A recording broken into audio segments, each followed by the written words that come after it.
Pastor, disculpe que le interrumpa. Pastor, una consulta antes que empiece. Una entrevista a una persona que haya estado en otra religión, así, ¿verdad? No, que haya sido pero que ya tenga el cristianismo. O sea, no, perdón, que haya sido afectado, que haya tenido una experiencia en un movimiento sectario. ¿Y cuál es la evidencia? Disculpe, pastor. ¿Perdón? La evidencia es mediante que un video o cómo se realiza. No, esa entrevista va a hacerla usted y usted va a hacer su resumen escrito. Ah, ya. ¿Sí? Cuando ya estemos aquí en clase, ahora eso tiene que entregarlo como una tarea, es la tarea 7, pero aquí en clase vamos a interactuar de lo que pasó en esa entrevista. ¿Qué le dijo esa persona a usted y qué conclusión podemos sacar? Porque en esa unidad, el tema en esa unidad es, hermano, el reto de la iglesia de Jesucristo ante estos movimientos. ¿Qué reto tenemos nosotros? Yo hice una pregunta al inicio. Yo pregunté si todas las iglesias cristianas están interesadas en defender la sana doctrina, si todas lo están haciendo o están informando a la gente de lo que está pasando con este movimiento. Solamente una persona dijo que cree que no.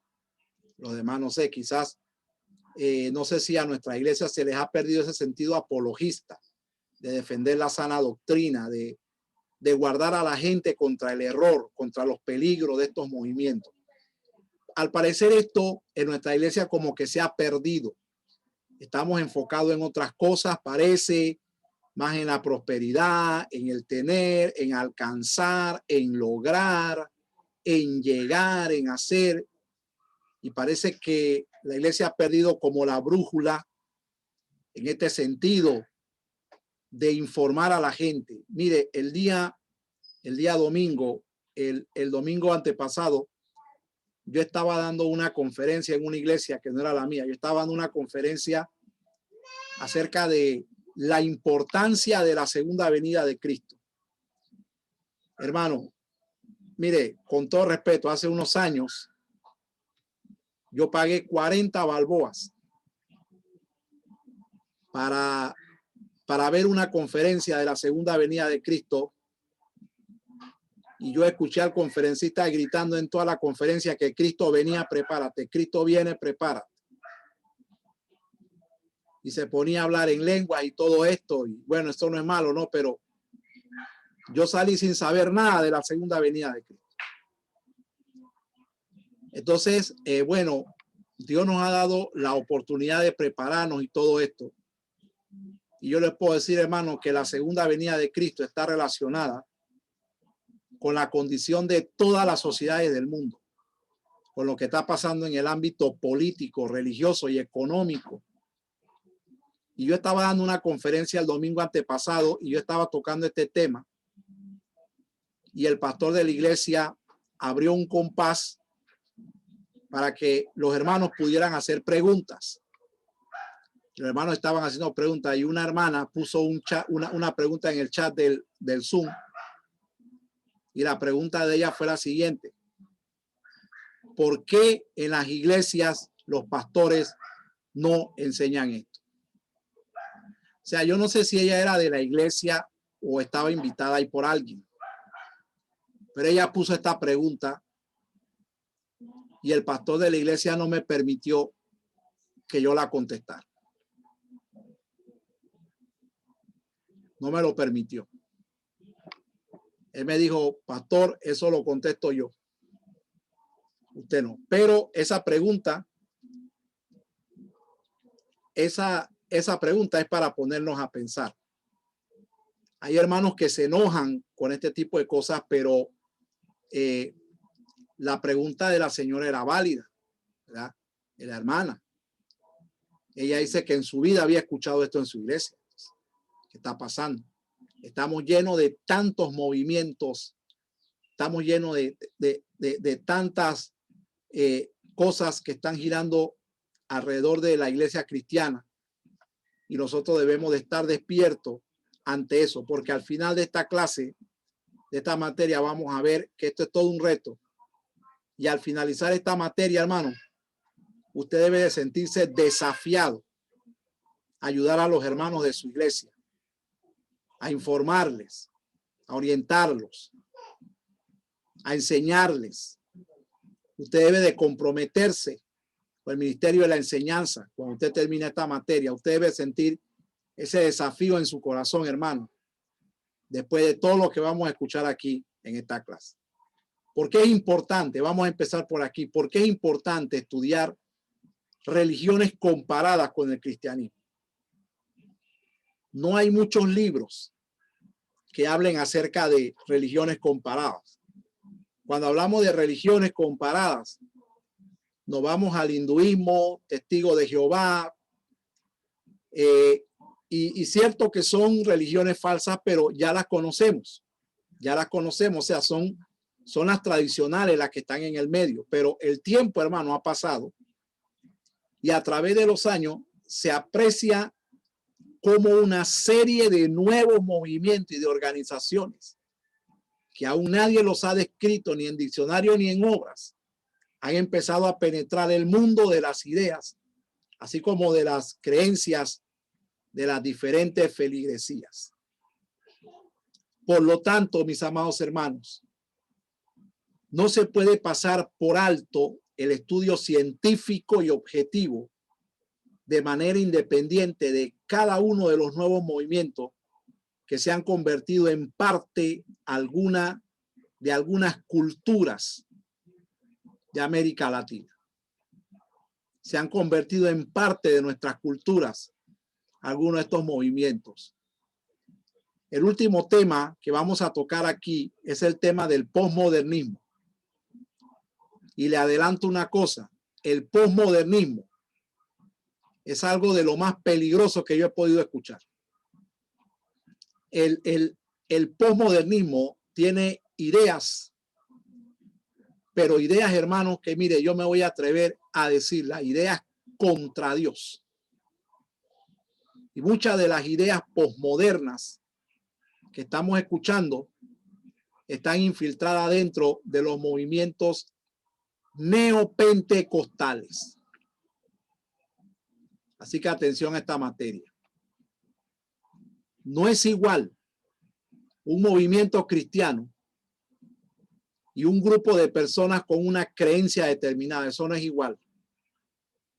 El cristianismo puro tiene sus raíces en Jesucristo, el Hijo de Dios, mientras que en la actualidad es común que nuevos grupos se originen en las experiencias personales y extrabíblicas de alguien y aún así digan ser evangélicos y afirmar que poseen la única verdad.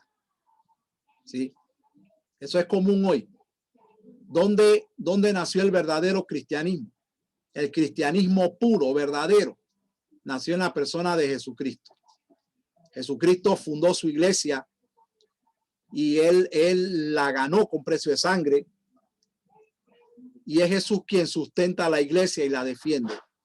Pero no es lo mismo decir yo soy cristiano. Entonces hoy hay muchos grupos llamados cristianos que en realidad no se originan en el cristianismo verdadero, ni en la Biblia, ni en la palabra de Dios, sino que se originan en las experiencias de una persona, de alguien que soñó, de alguien que oyó algo, de alguien que vio algo.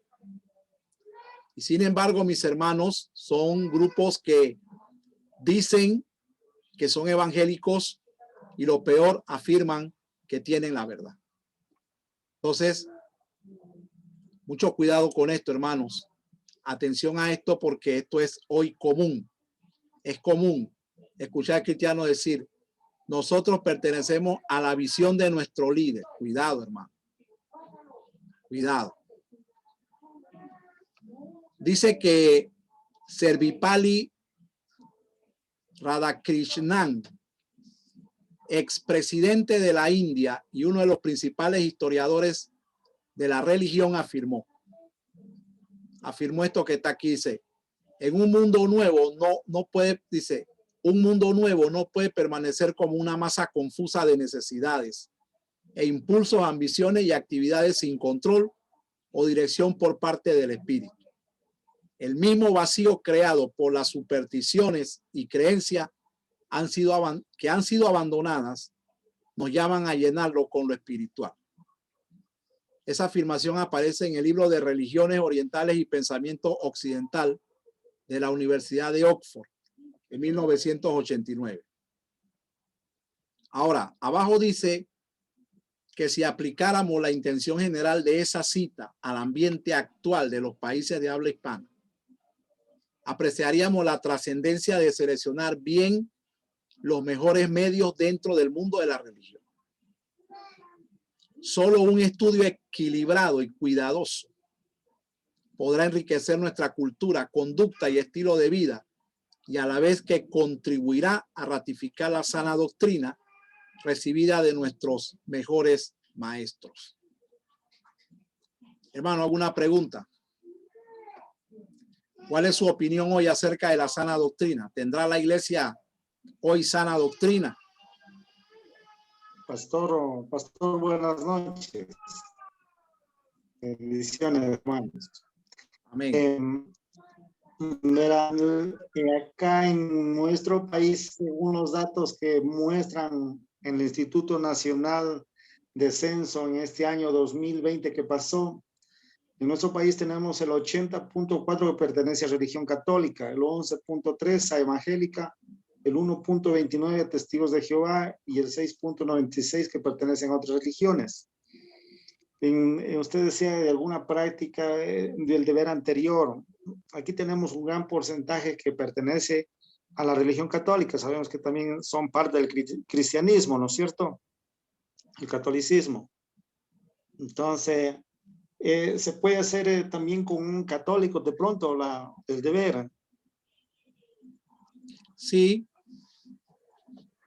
sí se puede. Sí se puede, hermano. Sí se puede y yo creo que sería hasta propicio porque mire, hay un movimiento que no lo incluía aquí,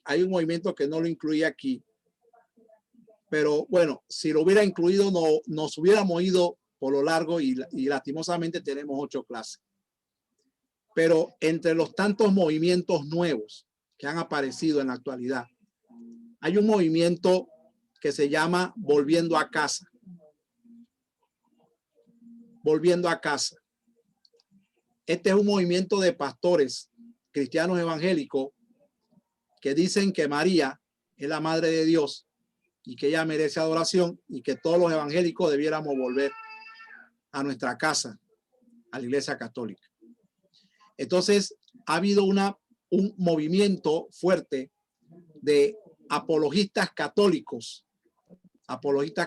y yo los escucho, yo personalmente los escucho, y si ellos tuvieran la verdad, yo no tuviera ningún problema en aceptar que tienen la verdad, pero defienden la Biblia de una manera incorrecta, la aplican de una manera incorrecta, despojan a la Biblia de su contexto histórico, cultural y todo esto, y la Biblia queda sujeta a lo que ellos opinan. Entonces, con estos errores, ellos están persuadiendo a la persona católica a afirmarse en su fe. Ahora, en ese movimiento han habido muchos. Hay muchos que también están despertando a la verdad. Entonces, yo creo que sí, si es alguien que ha salido de la iglesia tradicional, no hay ningún problema en entrevistarlo, porque allí también se han dado cosas bastante feas y ahí también han salido mucha gente afectada. Yo he evangelizado personas que han salido de ahí con mucho vacío y con muchas preguntas. Así que sí, el deber sí vale que se entreviste a alguien que haya salido de esa religión. No hay ningún problema, hermano. No hay ningún problema. Ok. En base a lo que opina este expresidente de la India, en base a lo que él opina, él habla de que no podemos tener una religión sin control. Hay una crítica que se le hace al pentecostalismo y eso vamos también a analizarlo aquí. Hay una crítica que se le hace al movimiento pentecostal. Yo creo que todos los que estamos aquí somos pentecostales, pero cuando yo digo pentecostales, estoy diciendo que somos pentecostales porque creemos en la manifestación del Espíritu Santo. Por eso somos pentecostales. Creemos en la manifestación del Espíritu Santo y creemos que los dones del Espíritu Santo están activos. Lo creemos fielmente. Pero hay una crítica que se le hace al pentecostalismo, y es la crítica de que en el pentecostalismo hay emoción sin control, hay emocionalismo en masa y hay poca erudición. ¿Qué quiere decir? Que entre los pentecostales no hay escritores, entre los pentecostales no hay eruditos, entre los pentecostales no hay gente que instruya, no hay gente que escriba. Y esto es, por ejemplo, un sentir que tienen instituciones como ISUN, Facultad de Teología, que entre los pentecostales hayan eruditos, personas que crean en la manifestación del Espíritu Santo, pero que también puedan instruir a las personas, puedan instruirlos, puedan enseñar con base y con fundamento. Entonces, muy atinado lo que opina este expresidente de la India, y es algo que deberíamos poder aplicar en nuestro contexto de América Latina. Muy bien. No podemos olvidar algunas advertencias que se nos ofrece en las Sagradas Escrituras. Por ejemplo, Mateo 24:24, 1 Timoteo 4:1 y 2 de Pedro 1:3, tres citas bíblicas bien claras que nos advierten, que nos advirtieron desde el principio acerca de este mover que iba a venir en el futuro. Por ejemplo, comenzamos en Mateo 24:24 con las declaraciones de nuestro Señor Jesucristo, que dijo en aquella ocasión: porque se levantarán falsos cristos y falsos profetas y harán grandes señales y prodigios, de tal manera que engañarán, si fuere posible aún, a los escogidos. Hermanos, desde que Jesucristo ascendió a los cielos en el año 33, de ese momento que nuestro Señor asciende a los cielos, desde ese día hasta hoy, aproximadamente 40 hombres han aparecido en la historia y han dicho: yo soy el verdadero Mesías. Aproximadamente 40 han aparecido y han dicho: yo soy el verdadero Mesías. Y ¿sabe qué, hermano? Han engañado a bastante gente. Han tenido seguidores como usted no tiene idea. Si usted estudiara a los falsos cristos, a los que han aparecido y han dicho esto, vea, hermano, que no han engañado ni a uno ni a dos, han engañado cantidades de gente. Entonces, lo que dijo nuestro Señor Jesús fue una advertencia para el futuro. En primera de Timoteo 4:1, aquí en el segundo párrafo, el apóstol Pablo le dice a su hijo Timoteo: pero el Espíritu dice claramente que en los postreros tiempos algunos van a apostatar de la fe, escuchando a espíritus engañadores y a doctrina de demonios. Una de las manifestaciones demoníacas aquí en la tierra, hermano, es precisamente enseñar. Mire, hermano, la plataforma de Satanás y sus demonios para destruir a este mundo se llama la religión. ¿Sí? Esa es la plataforma de ellos. Mire, no es ni el narcotráfico, no es la trata de blanca, es la religión. Porque ahí fácilmente se introduce el engaño, la mentira, y después que la gente no tenga a Cristo en el corazón, están perdidos. Entonces, esa es la plataforma que él está usando en la actualidad para destruir a muchas personas. Desde la antigüedad lo está haciendo.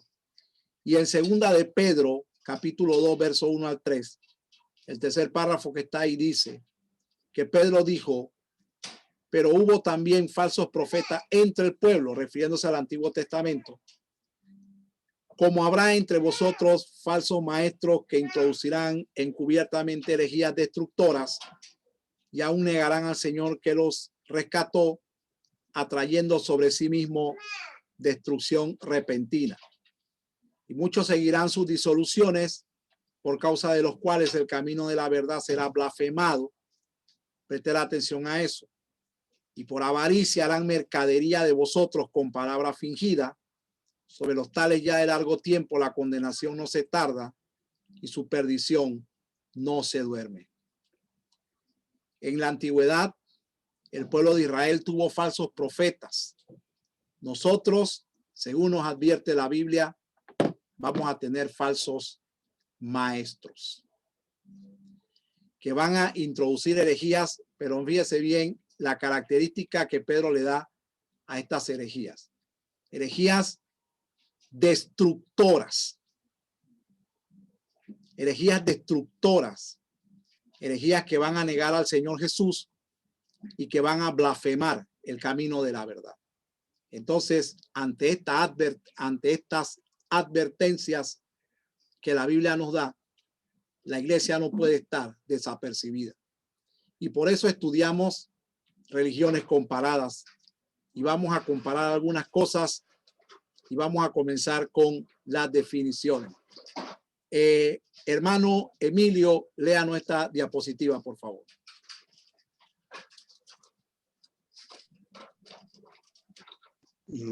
Dice, la palabra religión viene del latín religare y en esencia significa lijarse nuevamente, lo que nos da por entendido que todos los hombres son religiosos, o en otras palabras, se unen, se ligan a un credo ético y adoración hacia lo divino. Todos los seres humanos se unen a algo y esa es ya una religión. Una religión es una creencia divina de un dios o dioses que nacieron naturalmente en una región del mundo con sus propias ideas y cultura. Ejemplo de ellos son las siguientes religiones: el hinduismo, el budismo, el judaísmo y el cristianismo, católicos y evangélicos. Okay, eso en cuanto a la definición de la palabra religión, que dice que el hombre por naturaleza, gracias hermano, es religioso, porque la palabra religión significa ligarse o estar ligado a, y todos los hombres siempre se ligan a algo, y por estar ligados, eso por naturaleza los hace religiosos. Entonces se define la palabra religión como una creencia divina de un dios o de dioses que surge naturalmente en una región del mundo con sus propias ideas y cultura. Y como ejemplo, hermanos, se da el hinduismo, el budismo, el judaísmo, el cristianismo, católicos y evangélicos, va incluido allí. Pero, sin embargo, también debemos de entender que existe lo que se llaman las falsas religiones. Existen las falsas religiones. Entonces, eso en cuanto al significado de la palabra religión. Pero ahora acá vamos a ver, vamos a pedirle al hermano Fernando Cando que nos lea esta diapositiva para ver lo que es la definición del término secta. Hermano Fernando. El término secta tiene algunos significados. Algunos la definen como la perversión del verdadero cristianismo. Dave Brace, en su libro Conozca las marcas de una secta, dice lo siguiente: una secta es una perversión religiosa, es una creencia y práctica en el mundo de la religión que exige devoción a un concepto, líder o grupo religioso, centrado en una doctrina falsa. Es una herejía organizada. El diccionario de la Real Academia Española define la palabra de la siguiente manera: una doctrina particular enseñada por un maestro que lo halló y la explicó. Gracias, hermano. Entonces, esto aquí vemos la diferencia entre lo que es secta y entre lo que es religión. Mientras que una religión es algo que nace en una región del mundo, es una creencia. La secta, ya un movimiento sectario, se caracteriza por la perversión del verdadero cristianismo o por tener una doctrina exclusiva, hacer una doctrina exclusiva de un grupo, ¿verdad? Una doctrina exclusiva de un grupo, una idea, un concepto de algún líder o de un grupo y centrarse solamente en eso. se centran solamente en eso, y el que no cree eso está mal, y el que no cree eso lo excluyen del grupo, y el que no cree eso lo condenan, y ya ese grupo exclusivo ya no es una religión, se convierten en un movimiento sectario. También llegan a manipular, ¿verdad, pastor? Exactamente. Bueno, ahora de eso de la manipulación vamos a hablar un poco más adelante, sobre todo cuando hablemos de la influencia de estos movimientos. Yo tengo algunas entrevistas que hice con algunas personas que nos comentaron sus experiencias, y ellos entonces nos hablaron acerca de mucha manipulación que se da en estos movimientos. Por ejemplo, yo me imagino que ustedes habrán oído mencionar a un personaje llamado Jim Jones. Y si no lo han oído mencionar, investíguelo en internet. La historia está ahí. Jim Jones, un pastor de Asamblea de Dios, que al final dijo que él era Jesucristo. Y de pronto la Asamblea de Dios lo excluyó de la organización en Estados Unidos, pero él ya había persuadido a más de 1,000 personas a creer que él era Jesucristo, y comenzó a predicar cristianismo con socialismo, cristianismo con socialismo.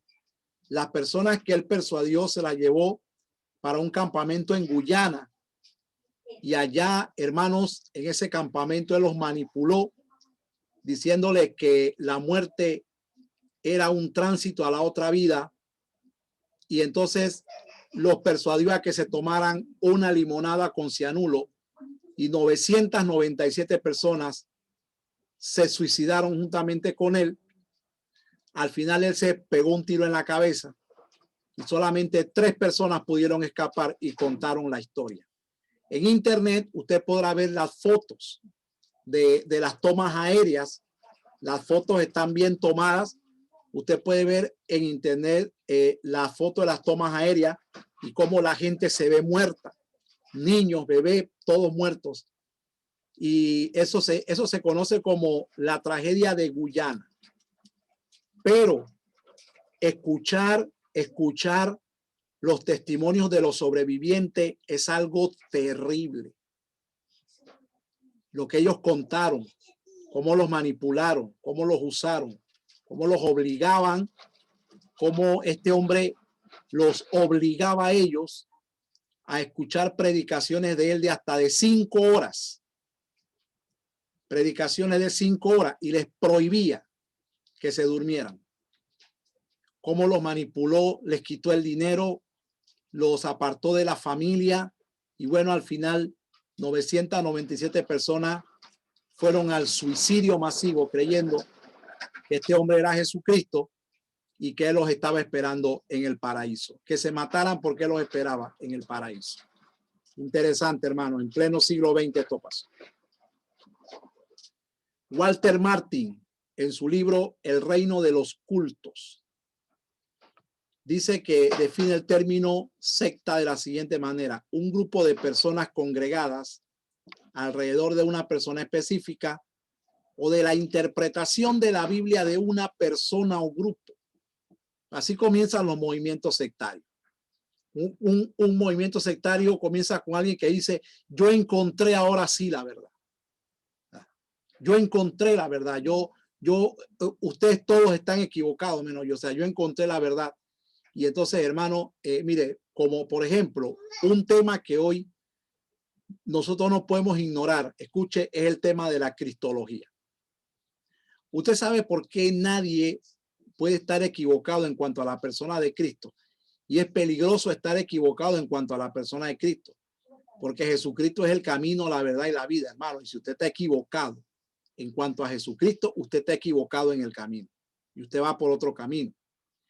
Y allá en Puerto Rico, en un concilio tan serio, de que yo considero gente seria, el Movimiento Misionero Mundial, uno de sus líderes ejecutivos se levantó y dijo que él volvió a leer la Biblia y que se dio cuenta, o él descubrió más bien que Jesucristo no era un ser eterno. Y este hombre, el concilio lo abordó por un saludo que él dio, lo cuestionaron por el saludo y él grabó un video de 1 hora y 45 minutos explicando lo que él descubrió y por qué según él Jesucristo no es un ser eterno. Y este hombre, para ser un ejecutivo y pertenecer a un concilio tan serio como ese, para mí, este señor se le metió algún demonio. Porque lo que él explica, hermano, está totalmente fuera de base. Y él mismo se ve fuera de sí. O sin embargo, son personas que tienen capacidad de mover a otros, persuaden a otros tras el error. Hermano, el error dentro de la iglesia, el error hay que corregirlo. Si el error dentro de la iglesia no se corrige, terminamos en herejía. Así que los errores, hermanos, hay que corregirlo. Entonces, la diferencia de una secta, de una religión, es la siguiente. Las religiones son nativas de un pueblo y nacen con su propio sistema, pero una secta es una devoción o tergiversación de una religión. Ahora bien, en cuanto a esta diferencia entre secta y religión, aquí podemos sacar varias conclusiones. Por ejemplo, cuando yo hablo con los hermanos, con los amigos del movimiento católico, ellos alegan y dicen, nosotros somos la única iglesia. Somos la iglesia de Jesús. Pero cuando usted estudia historia de la iglesia en una institución como esta, usted se da cuenta que el movimiento romano es una tergiversación del verdadero cristianismo. Entonces, ¿cuál es el problema con las personas que no salen de este movimiento? Es que si hay algo que a ellos se les encubre, es la historia. Y al encubrirle la historia, los manipulan y los engañan. Cuando usted estudia historia de la iglesia, usted se da cuenta que es una tergiversación del verdadero cristianismo, de la verdadera religión cristiana que surgió en Israel con la persona de Jesucristo. Ahora, ¿por qué estudiar los grupos sectarios y religiosos en un lugar como este? ¿Por qué estudiarlo? Bueno, interesante. Y sobre todo en este tiempo posmoderno, por 4 razones. Primero, porque estudiarlos capacita al creyente para defender la sana doctrina, nos ayuda en la evangelización, aumenta la fe y aumenta nuestra conciencia de responsabilidad. En cuanto al punto 2, mis queridos hermanos, por ejemplo, en el tema de la evangelización, muchas veces pensamos que la evangelización es decir, bueno, Jesucristo murió por ti, punto, y haz una oración de fe y ya. Mire, hermano, en mi experiencia evangelizando de persona a persona, he podido entender que la evangelización es algo más que traer a una persona a una confesión. La evangelización es escuchar a la persona. Muchas veces esas personas tienen dudas, tienen incertidumbres, vienen golpeadas de otros movimientos. Y en la evangelización hay que escuchar a las personas, escuchar sus vivencias, escuchar sus dudas y después hablarles de Cristo, traerles a la verdad. Entonces, estudiar estos movimientos nos va a ayudar a nosotros a estar informados y poder hacer evangelizaciones, hermanos, efectivas. No solamente traer a alguien a hacer una oración, sino también ayudarle a salir de este tipo de movimientos falsos. Entonces, estos son los 8 grupos que vamos a estudiar en esta materia. Creciendo en gracia, movimiento G12, reino ahora o reforma apostólica, pare de sufrir, el unitarismo, el judaísmo, la masonería, la teología emergente, ideas posmodernas. Ahora usted dirá, profesor, aquí hay unos movimientos que no son sectas, son denominaciones evangélicas, denominaciones llamadas cristianas evangélicas. Sí, ok. Cuando usted estudia, cuando usted estudia, por lo menos grupos como Movimiento G12, la Reforma Apostólica, el unitarismo y sobre todo, hermano, la teología emergente, usted se dará de cuenta que no son movimientos cristianos, son movimientos que tienen sus orígenes en la experiencia de alguien y no en el cristianismo verdadero. Entonces, no podemos definirlos a ellos como movimientos cristianos. No podemos definirlos como movimientos cristianos después de haberlos estudiado, con todo respeto que ellos se merecen, ¿verdad? Ok, entonces estos son los movimientos que vamos a estudiar. Vamos a empezar por aquí, por el tema de creciendo en gracia.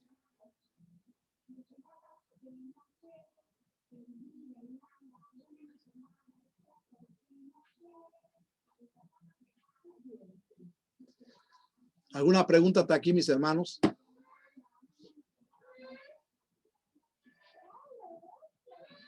¿Alguna pregunta? Pastor, una consulta. Sí. Según lo que se está estudiando, ¿verdad? Creo que aquí viene como una unión hacia creencias y, bueno, todo lo que se refiere a ver a Cristo, a Dios cerca. Y según con los romanos, ¿verdad? Sabemos que dice que los romanos en un tiempo determinado unieron a los judíos con los cristianos. Lo que se llama más o menos por el 380 y algo más o menos se dio eso.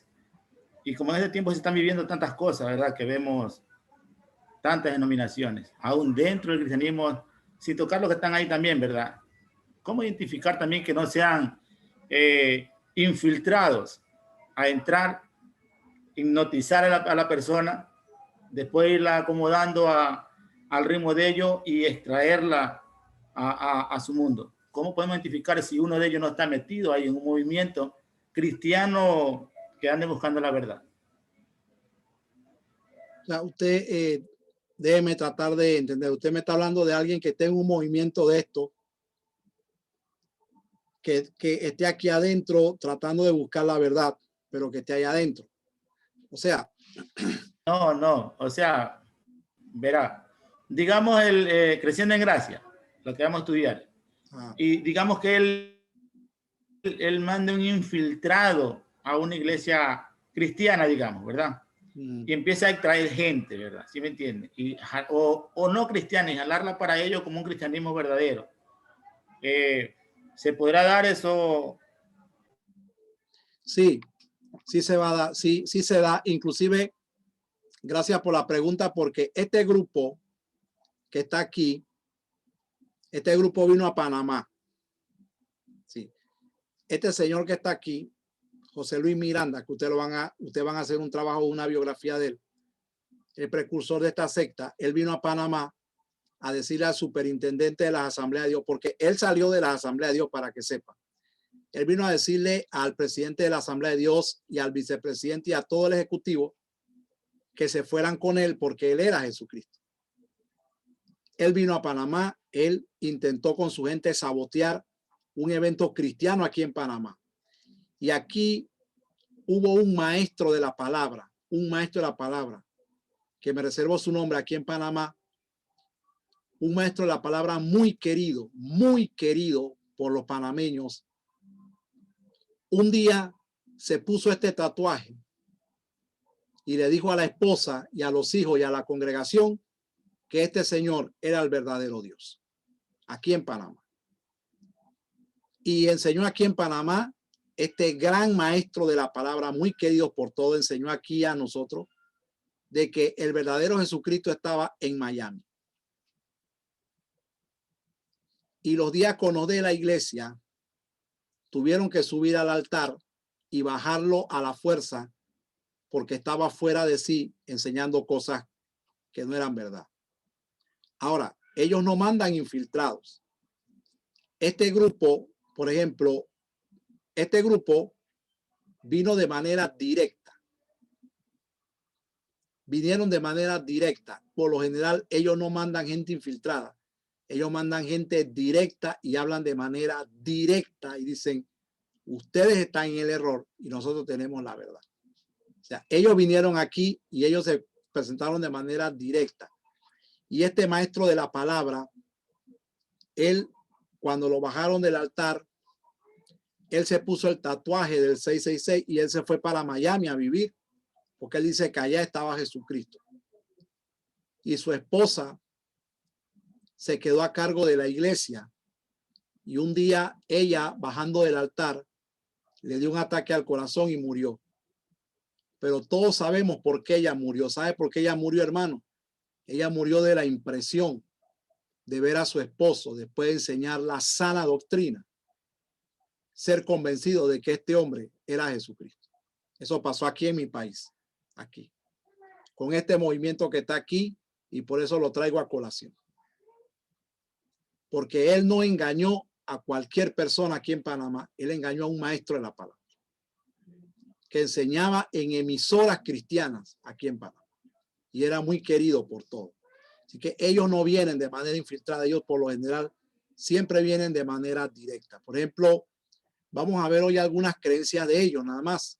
No lo vamos a estudiar a fondo, porque en esta primera unidad vamos a ver algunas creencias. Por ejemplo, este Ministerio Internacional Creciendo en Gracia es un centro educativo, según ellos, levantado por Dios para enseñar en estos tiempos el evangelio de la gracia de nuestro Señor Jesucristo revelado al apóstol Pablo, según ellos, lo que ellos creen en su creencia. Y ellos afirman esto que está aquí. Creemos que Dios es el Padre de los espíritus y que los creó antes de la fundación del mundo. Creemos que Dios conoció, escogió y predestinó a sus hijos antes de la fundación del mundo. Creemos que Dios hizo vasos para destrucción y vasos para salvación. Creemos que sus hijos participamos de carne y sangre. Creemos que Satanás se encarnó en la persona de Adán y creemos que Dios se encarnó en la persona de Jesucristo. Parte de su creencia. Esto es parte de su creencia. Vamos a ver más creencias de ellos acá. Porque son tantas creencias que tienen. No las podemos ver todas. Dice, creemos que Jesucristo es Dios sobre todas las cosas. Creemos que Cristo destruyó al diablo por medio de su muerte en la cruz. Creemos que el creyente está libre de la ley de Moisés por la muerte de Cristo. Creemos que Cristo quitó de en medio el pecado de su muerte, en su muerte. Creemos que Cristo es una sola persona. Creemos que Cristo con una sola ofrenda nos hizo perfectos para siempre. Creemos que la iglesia de Jesucristo está sin mancha, sin arruga, santificada y justificada por su sangre. Y esta es la causa por la cual ellos creen que son salvos, siempre salvos. Ellos creen que fueron destinados para el cielo y que otros van a ser destinados para el infierno. Por ejemplo, José Luis Miranda dice y afirma que el Señor se encarnó en él, que el Señor se encarnó en él y él afirmó que el Jesús de Nazaret era uno y el Jesucristo era otro. Él afirmó que el Jesús de Nazaret era una persona, era una apariencia que se había mostrado ahí, pero que el verdadero Jesucristo era él, José Luis Miranda. Él afirmó esto. Él ya murió y ahora la esposa dice que él está encarnado en ella y ahora ella se hace llamar Cristo Lisbeth. Es esta mujer que está aquí al lado de él. Ella se hace llamar Cristo Lisbeth y ella está a cargo de este movimiento. Ahora este movimiento se ha separado, se han dividido y no solamente se perdieron, sino que este movimiento, hermanos, ya no existe como Creciendo en Gracia, sino que ahora ellos son 4 grupos diferentes. O sea que de ellos salieron 4 movimientos. Y el más fuerte es el de esta mujer, que es esposa de él, que ella se hace llamar Cristo Lisbé o la Cristo Melquisedec. Así se hace llamar ella. Aquí estamos viendo por encima algunas creencias. Cuando lleguemos a la segunda unidad ya lo estudiaremos más a fondo. El movimiento Reino Ahora. El movimiento Reino Ahora, o mejor conocido como la Reforma Apostólica, ¿verdad? Un movimiento que tiene su origen a finales de los años 40 y comenzando los 50. Apareció este movimiento pentecostal que inicialmente se conoció como el movimiento de la lluvia tardía, fundado por un hombre llamado William Branham, que estamos viendo aquí. Un movimiento con mucho auge, pero con enseñanzas heréticas que fueron denunciadas por el Concilio de las Asambleas de Dios en su momento. El Concilio de las Asambleas de Dios en Estados Unidos protestó por una resolución escrita contra las enseñanzas de este hombre. Y luego este hombre murió, y después de su muerte, sus seguidores se dividieron y formaron diversos grupos. Por ejemplo, de ellos surgieron los carismáticos, Tabernáculo de David, y también surgió un movimiento que se llama Reino Ahora, que es el mismo de la Reforma Apostólica. De ese movimiento Reino Ahora surge un hombre llamado Bill Hamon. Y Bill Hamon afirmó que Dios le reveló a él que él iba a restaurar el reino en la tierra y que el Señor le iba a dar a la iglesia poder político y económico y social.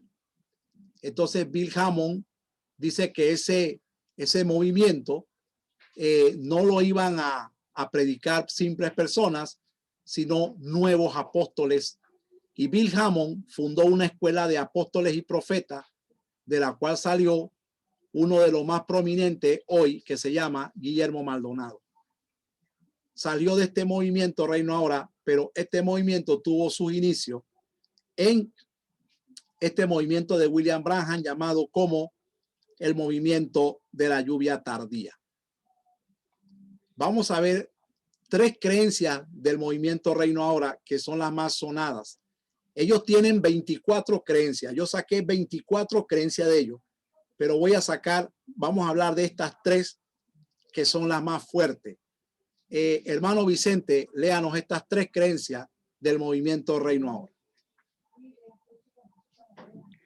Pequeños dioses. Según Bill Hamon, Jesús es el inicio de la raza de seres superiores. Segundo, no hay rapto. La iglesia establece el reino y el Mesías lo recibe de su mano. Tercero, la guerra espiritual de la iglesia del presente es el Armagedón mencionado en la Biblia.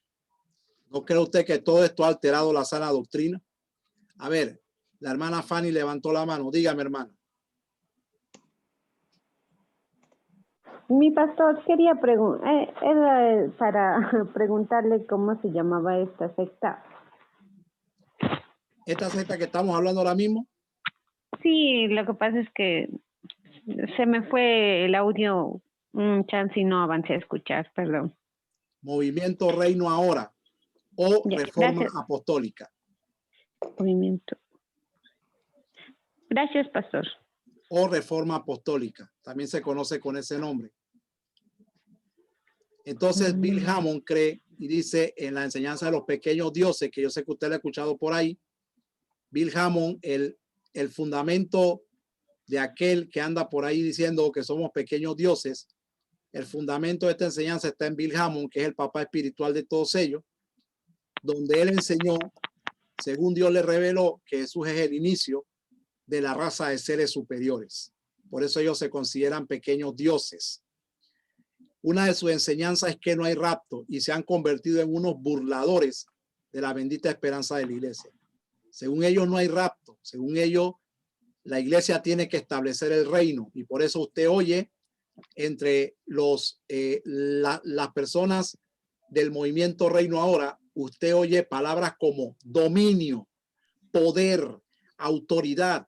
Establece el reino en tu casa, establece el reino en la calle, establece el reino en la escuela. porque según ellos, la iglesia debe establecer el reino y el Mesías lo recibe de la mano de ellos.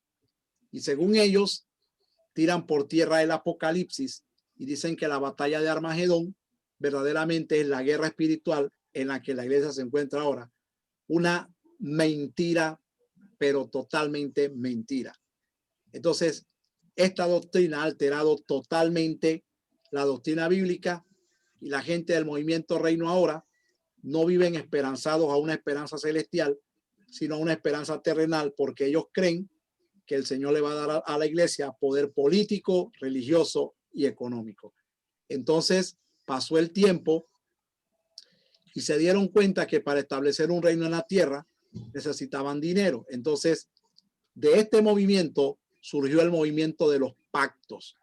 Pacta por tu casa, pacta por un carro, pacta por la salvación de tu hijo. O sea, todo esto surgió de este movimiento llamado Reino Ahora, que tuvo su fundamento en los años 40 y 50 con el movimiento de la lluvia tardía.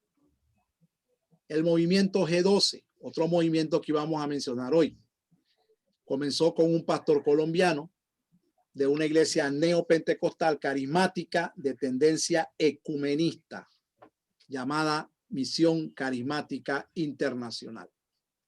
Castellanos tuvo una iglesia que en un año, según dicen, creció de 30 a 120 personas, pero disconforme con el resultado numérico renunció y se apartó. En una ocasión, estando de vacaciones en una playa colombiana, recibió una visión donde supuestamente Dios le mostró el modelo de iglesia que él quería. En el libro de él, La escalera hacia el éxito, él narra que él y su esposa fueron a Israel a bautizarse nuevamente. Y él narra de que en Israel su esposa recibió la orden directa de Dios de bautizarse en el Jordán y que cuando fue bautizada en el Jordán, una voz del cielo habló y dijo que esa era su hija amada en quien tenía complacencia. Lo narra en su libro La escalera hacia el éxito y con esta experiencia ha persuadido a miles de personas a seguir esta visión llamada G12.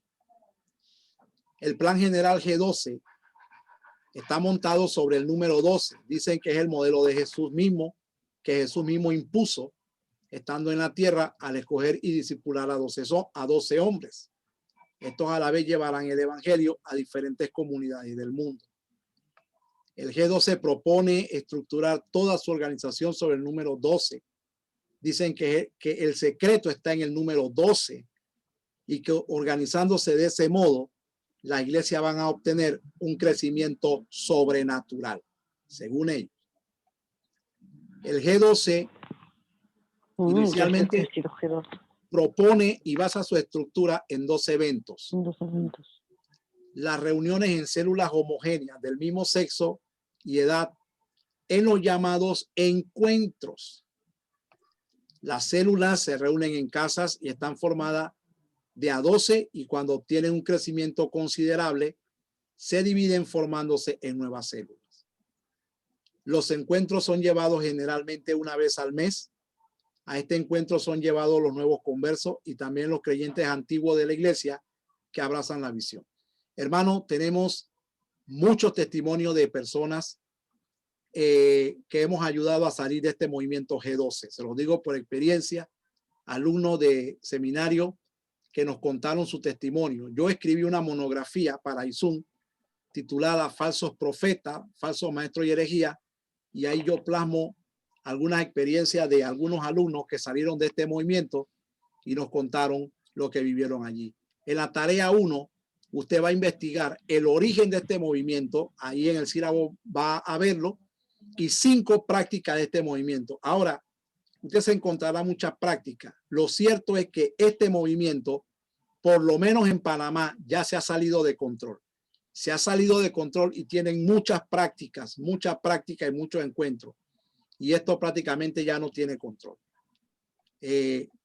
Las características de la visión G12. Cuando se estudia la visión G12, encontramos estas características.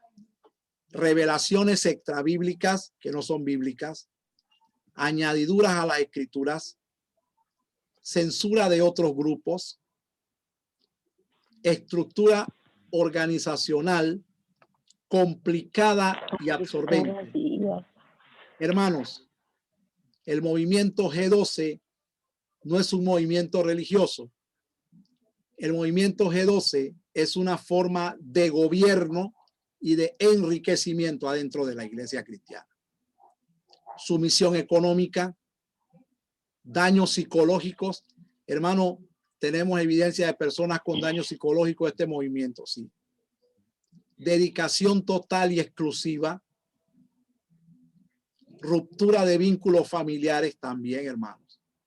Y manipulación a través de la enseñanza. Esto en cuanto a la clase de hoy.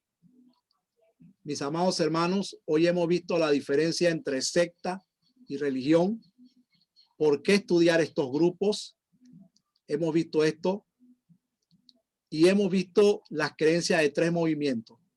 El G12, el Reino Ahora y también el primero que vimos,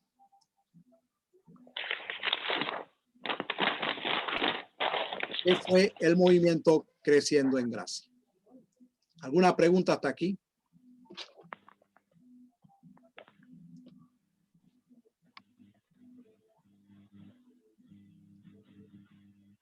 ¿Preguntas, hermanos?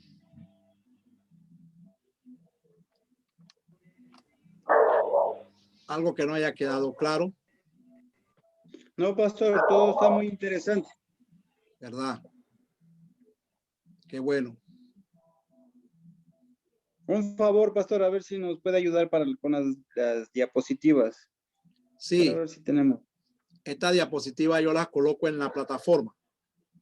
Ahí ustedes pueden entrar y entonces la van bajando. Pero como esta materia es nueva, estamos arreglando las diapositivas. En donde terminamos una la vamos colocando.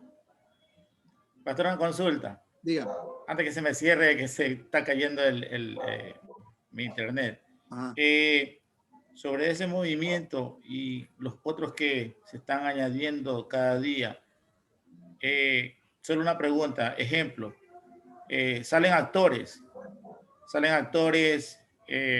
predicando la palabra y la gente los toma como ejemplo y dice el hombre cambió porque está hablando la palabra de Dios, pero no investigan de qué religión están aprendiendo, ¿correcto? Ejemplo, no hace mucho murió un famoso acá en Ecuador y el hombre daba enseñanzas bíblicas a los jóvenes y tantas cosas. Y los hermanos mismos, pastores de acá mismo de Ecuador, le empezaban a decir ese hombre era de Dios, pero no investigaban de qué religión venían. Y según lo que usted está nombrando ahorita, que está ahí en el ¿cómo es? En lo que decía ahorita en las plataformas que estaban ahí, justamente lo que usted estaba leyendo, yo investigué la iglesia donde él salía y tiene ese párrafo que usted no hace mucho acaba de leer. Y yo me pongo a pensar, ¿por qué el hombre, o sea, el hombre de Dios, el que está enseñando? A mí me gusta investigar, pastor, cuando me meto en investigación para poder enseñar bien, porque ese es el trabajo, para no hacer equivocar ni errar a los hermanos, ¿no? Y el que está en pecado, para tratar de sacarlo del error. Pero hay hombres que son ya reconocidos en este ámbito y ellos aceptan a esa persona y la ponen como ejemplo para los demás, viendo que esa persona vive en error. Yo creo que, para mi concepto, creo que lleva de la mano el error que está viendo y enseña al otro para que siga llevando el error. Y qué maravilloso fuera que yo decía ahorita entre mí y mi corazón, decía solo, que fuera que ellos estuvieran aquí también para que ellos vieran que es bueno investigar. Entonces, hasta aquí vamos bien en esta parte, pastor. Ok, eso que usted está hablando acerca de los artistas que recién se convierten, inmediatamente aparecen en un altar, predicando y enseñando. Eso vamos a ahondarlo cuando lleguemos a la teología emergente. Cuando lleguemos a la teología emergente, ahí vamos a aprender cómo la iglesia quedó con rock cristiano y con música secular dentro de la iglesia y cómo el secularismo se metió a la iglesia con el movimiento emergente. Pero eso es hoy común, ¿verdad? Se convierte alguien de la farándula inmediatamente al altar. ¿Por qué? Porque al parecer primero está la fama, ¿verdad? Yo como pastor gano a alguien del mundo y ya ponerlo en mi altar, ya yo quedo como un famoso también. Entonces, ese pastor camina con ese famoso para todos lados. Ya lo llevan como un trofeo de guerra. Entonces, eso es una tendencia secularista que se ha metido en nuestras iglesias. Y hay que enseñarle a estas personas que cuando ellos se convierten, ellos son uno más de la congregación. Tienen que ir a una escuela bíblica, tienen que bautizarse, tienen que pasar por todo el proceso de un nuevo, ¿verdad?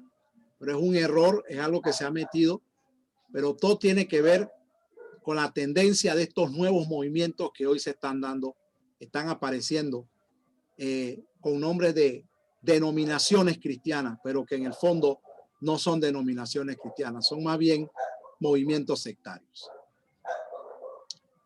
Muy bien, amados hermanos. Qué bueno, vi que la hermana María Coro pudo entrar siempre. La veo aquí. Qué bueno, hermanos. Entonces damos por terminada la clase del día de hoy. Entren en la plataforma, miren los libros de consulta, miren su sílabo, hermano. Y yo sé que con las tareas que tienen se van a gozar, hermano, investigando. Vamos a aprender mucho en esta materia de religiones comparadas. Así que oramos, hermano. Padre, en el nombre de Jesús, te damos gracias por esta clase, Señor.